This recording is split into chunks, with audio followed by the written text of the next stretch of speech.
బంగారం ధరలు చూస్తుంటే గుండె జారిపోతోంది కదూ. నిన్న మొన్నటి వరకు ఆకాశంలో ఉన్న ధరలు ఇప్పుడు పాతాళానికి ఎందుకు పడిపోయాయి? 10 గ్రాముల బంగారం నిజంగానే 1,20,000 మార్కుని తాకబోతోందా? అసలు బంగారం ధరలు ఇంకా తగ్గుతాయా లేక మళ్ళీ పెరుగుతాయా? ఈ వీడియోలో పూర్తి వివరాలు తెలుసుకుందాం. ప్రస్తుత పరిస్థితి ప్రకారం గడిచిన ఒక్క నెలలోనే బంగారం ధరలు 20% పైగా పడిపోయాయి. మార్చి 1న 1,70,000 పైన ఉన్న 24 క్యారెట్ల బంగారం ఈ రోజు 1,30,000 నుండి 1,45,000 మధ్య ట్రేడ్ అవుతోంది. అంటే కేవలం 3 వారాల్లోనే తులం మీద 30,000 వరకు తగ్గింది.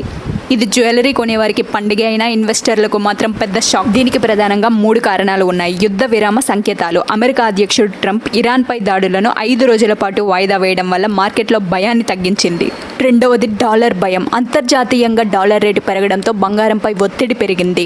మూడవది ప్రాఫిట్ బుకింగ్. భారీ లాభాల్లో ఉన్న ఇన్వెస్టర్లు ఒక్కసారిగా బంగారం అమ్మేయడం వల్ల కూడా ఈ పతనం సాధ్యమైంది. మరి ధరలు ఇంకా తగ్గుతాయా అంటే నిపుణుల విశ్లేషణ ప్రకారం 1,28,000 అనేది ఒక కీలకమైన సపోర్ట్ లెవెల్. ఒకవేళ అంతర్జాతీయ పరిస్థితులు కుదిరపడితే ధరలు 1,20,000 వరకు పడిపోయే అవకాశం ఉంది. కానీ ఒకవేళ యుద్ధం మళ్ళీ తీవ్రమైతే మాత్రం ధరలు రెప్పపాటులో మళ్ళీ 1,80,000 మార్కును కూడా దాటవచ్చు. కాబట్టి పెళ్లిళ్ళ కోసం లేదా ఇన్వెస్ట్మెంట్ కోసం బంగారం కొనాలనుకుంటే ఒకేసారి కాకుండా ధర తగ్గినప్పుడల్లా కొద్దిగా కొనడం ఉత్తమం. ఎందుకంటే బంగారం ఎప్పుడు లాంగ్ టర్మ్లో లాభాలనే ఇస్తుంది.